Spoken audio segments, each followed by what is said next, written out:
மக்களே, பயப்படாதீர்கள். நான் தான் உங்கள் அனைவரையும் தாங்கி நிற்கும் பூமி பேசுகிறேன்.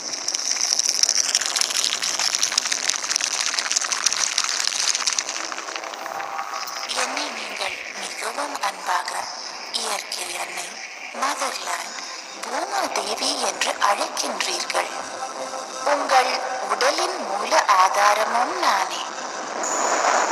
ஆதி காலத்திலிருந்தே உங்கள் உடலை படைக்கும் காரியத்தை தன்னலமற்ற உணர்வோடு செய்து வருகிறேன்.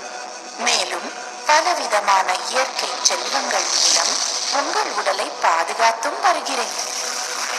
ஆனால் நீங்களும் விகாரங்களுக்கு வசப்பட்டு தாயான என்னுடைய சுகஸ்வரூபத்தை அழித்துக் கொண்டிருக்கிறீர்கள்.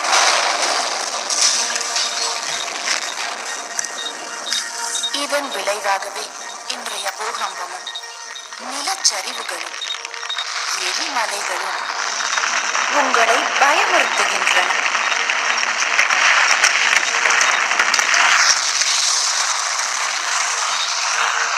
உங்களின் இந்நிலையை கண்டு தாயான நானும் மிகவும் கவலைப்படுகிறேன்.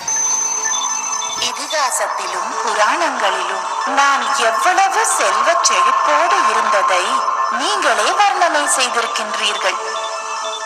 ஒரு காலத்தில் சொர்க்க பூமியாக இவ்வுலகம் இருந்தபோது நான் அனைத்து செல்வங்களாலும் நிரம்பி இருந்தேன்.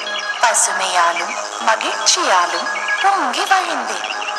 எனது அழகை கண்டு புகழ்ந்து பாடாத கவிஞனும் தூரிகையால் வர்ணம் தீட்டாத ஓவியனும் இல்லை என்றே சொல்ல வேண்டும். தங்கமும் வெள்ளியும் இயற்கை செல்வங்களும் நிறைந்த ஒரு பொன்னுலகமாக நான் விளங்கினேன்.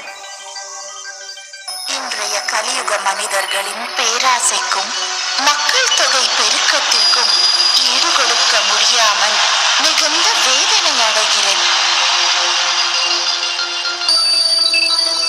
உங்கள் வீடுகளையும் கடைகளையும் அலங்கரிக்க எனக்கு பக்கபலமாக இருந்த மரங்கள் வெட்டப்பட்டு விட்டன.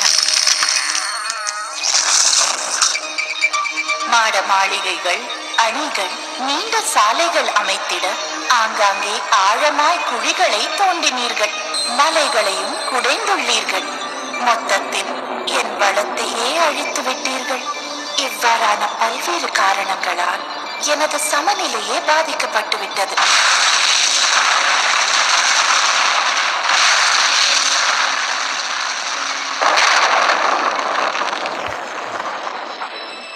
பசுஞ்சோலையாக சொர்க்கமாய் இருந்த நான் இன்று நாளுக்கு நாள்